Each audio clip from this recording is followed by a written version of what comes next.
यसुम से जो खुदा का कलमा उसके नाम है, आप सबकी सलामती हो। आज हमारे सामने एक जो सवाल है वो बहुत अहम सवाल है और अक्सर ये मुझसे सवाल पूछा गया है कि खुदा का कलाम क्यों तहरीर करके किताबी शक्ल में हमें दिया गया। आए इसके लिए हम पीछे चलेंगे, हम देखेंगे खरूज की किताब 31 बाब और 18 यूँ लिखा है, जब खुदावंद को सीना पर मूसा से बातें कर चुका तो उसने उसे शहादत की 2 लोहे दी, 2 लोहे पत्थर की और खुदा के हाथ की लिखी हुई थी।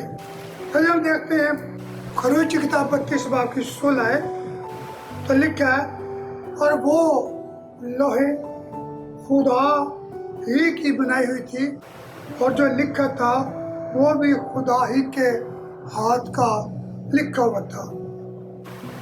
फिर इस्तिस्ना की किताब के 10वें बाब की 2 आयत में लिखा है, फिर तू उनको संदूक में धर देना। मेरे अज़ीज़ों, खुदा का कलाम जो खुदा ने अपने हाथ से पत्थर की लोहों पर लिखा, खुदा ने हुक्म दिया कि इनको संदूक में रख कर महफूज कर लिया जाए।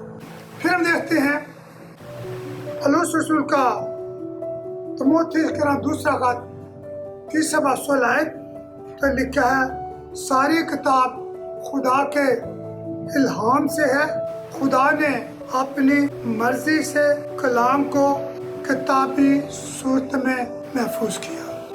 ये किसी इंसान का मंसूबा नहीं, ये खुदा का अपना मंसूबा और अपना काम था कि सबसे पहले खुदा ने पत्थर की लोहों पर 10 अहकाम लिखकर मूसा को दिए ताकि वो जाकर बनी इस्राएल कौम को ये पढ़कर सुना दे।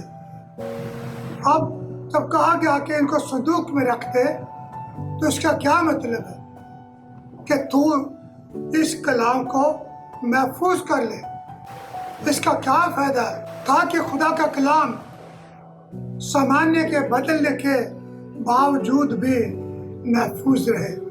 दूसरी बात, जब खुदा का कलाम किताबी सूरत में होता है तो ज्यादा से ज्यादा लोग इसे पढ़ सकते हैं, सुन सकते हैं, सीख सकते हैं। तीसरी बात, किताब मुक़द्दस हमें नेकी और बदी के बारे में बताती है। चौथी बात, ये जिंदगी के हर पहलू में हमारी मदद करती है। मेरे अज़ीज़ों, लिखा तालीम, इस्लाह, रास्तबाजी में तरबियत के लिए फ़ायदा मंद है ताकि मर्द खुदा कामिल बने। फिर हम देखते हैं कि खुदा का कलाम किताब मुक़द्दस ईमानी तरक्की में मददगार साबित होती है। फिर हम देखते हैं कि किस तरह से मुख्तलिफ नबियों ने खुदा का कलाम हम तक पहुँचाया। किताब मुक़द्दस सिर्फ पढ़ने सुनने के लिए नहीं बल्कि अमल करने के लिए भी है। मेरे अज़ीज़ों, हर रोज़ थोड़ा सा वक्त निकालें, खुदा के कलाम का मुतालिया करें, क्योंकि खुदा का कलाम दिल को सुकून, अक्ल को रोशनी और रूह को जिंदगी देता है। यशूआ की किताब के पहले बाब की 8 आयत में लिखा है, शरीयत की ये किताब तेरे मुंह से न हटे, बल्कि तुझे दिन रात इसी का ध्यान रहे, ताकि जो कुछ उसमें लिखा है उस पर तो खूब एहतियात से अमल करे, क्योंकि तब तुझे इकबाल मंदी की राह नसीब होगी और तू खूब तरक्की करेगा। इस कलाम के सिले से खुदा आपको बरकत बख्शे।